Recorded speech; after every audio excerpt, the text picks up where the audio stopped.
आज जो मैं बात करने वाली हूँ वो है नॉर्मल डिलीवरी के बाद आप अपना 40 दिन तक कैसे ध्यान रखें, 1.25 महीने तक कैसे ध्यान रखें जिससे आपकी रिकवरी बहुत इजी हो जाए। नॉर्मल डिलीवरी का सबसे अच्छा फ़ायदा ये होता है कि इसमें हमारी रिकवरी बहुत फास्ट हो जाती है।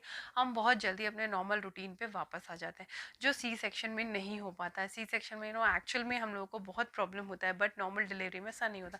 जैसे आप अपना बेबी डिलीवर करके घर आ जाते हैं, आपको सबसे पहली बात तो ये चीज़ जो करनी है, क्योंकि आपको रेस्ट करना है। आपकी बॉडी बहुत ज़्यादा, नॉर्मल डिलीवरी में भी जो पेन होता है वो इतना आसान नहीं होता, तो जितना हो सके रेस्ट करिए। क्योंकि अब आपका बेबी ऑलमोस्ट उसको फीड कराना होता है हर 2 घंटे में, तो जैसे ही उसका जब भी वो सोए आप थोड़ा आराम कर लीजिए। बहुत ज़्यादा इंपॉर्टेंट है, वॉकिंग शुरू कर दीजिए हल्की हल्की, बिकॉज इस टाइम आपको पता है कि 1.5 महीने तक उनको ब्लीडिंग होता रहता है। इस वजह से कमज़ोरी थोड़ी लगती है।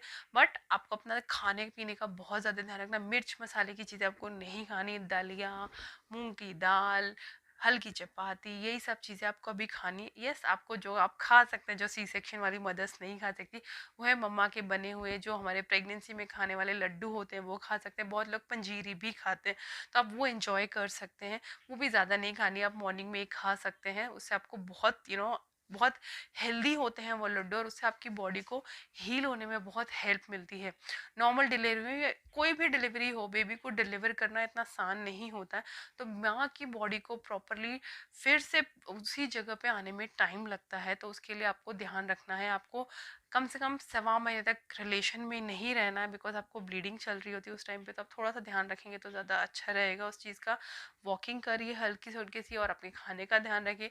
बेबी को हर 2 घंटे में फीड कराना है, और आप 1.5-2 महीने बाद अपने नॉर्मल रूटीन में बिल्कुल वापस आ सकते हैं। तो ये सारी चीज़ों का आपको ध्यान रखना है after normal delivery. C section के बाद आपको अपना ध्यान कैसे रखना है वो बहुत इंपॉर्टेंट है। वो वीडियो मैंने ज़रूर बनाया हुआ है, मैं उसको लाइन अप कर दूंगी, तो ज़रूर चेक करिएगा।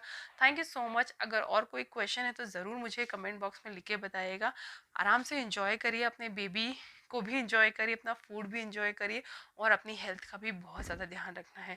Delivery, it's not a easy thing किसी के लिए भी, बिकॉज वो बहुत बड़ा आप शायद इमेजिन भी नहीं कर सकते। एक पूरी नन्ही सी जान को अपने अंदर से बाहर लाना बहुत बड़ा काम होता है। तो आपको अपनी रिलैक्स की ज़रूरत है, आपकी बॉडी को आराम करिए, टेक रेस्ट। जितना हो सके कम से कम 2 से 3 ग्लास दूध आपको दिन भर में पीना है, ताकि आपकी बॉडी जितने अच्छे से फुल रहेगी, हील होगी, आपकी बेबी के लिए उतना ही ज़्यादा अच्छा है। मिर्च मसाले का खाना या कोई भी हैवी खाना आपको नहीं खाना है, क्योंकि आपका बेबी अभी आपका फीड ले रहा है।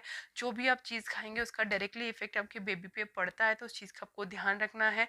अगर विंटर सीजन है तो कोई भी ठंडी चीज़ नहीं खाइएगा, बिकॉज बेबी अभी धीरे धीरे वर्ल्ड में डेवलप्ड हो रहा है। वो अपनी अपनी जो बॉडी को इस वातावरण के अनुसार ढाल रहा होता है। उसकी बॉडी एडजस्ट करने में टाइम लेती है, डाइजेस्टिव सिस्टम एडजस्ट करने में टाइम लेता है। तो जो चीज़ें आप खाएंगे उसका असर उसके पे भी पड़ता है। तो आप नॉर्मल हल्का खाना खाएंगे तो जिसको बेबी बहुत इजीली डाइजेस्ट कर पाएगा, और आप भी बहुत इजीली कर पाएंगे। बिकॉज अभी इनिशियली आपको कब्ज़ का प्रॉब्लम हो सकता है, जितना हो सके गर्म पानी पीजिए। बहुत इजीली आपको ध्यान रखना है ये सब चीज़ों का। और आप सिकाई भी कर सकते हैं अपनी। अभी विंटर सीजन है, डिपेंड्स ऑन आपके घर में अगर हीटर है, वार्मर है, तो आप चीज़ों यूज़ कर सकते हैं। कान अपने आप को बांध के रखने हैं, सर आपको पैक रखना है, सॉक्स पहन के रखिए, क्योंकि विंटर सीजन चल रहा है, तो ये सब चीज़ों का आपको ध्यान रखना है। ये है नॉर्मल डिलीवरी के आपके रिकवरी टिप्स। अगर और कोई डाउट है तो please write it down in comment box. Thank you so much. Subscribe my channel. Thank you.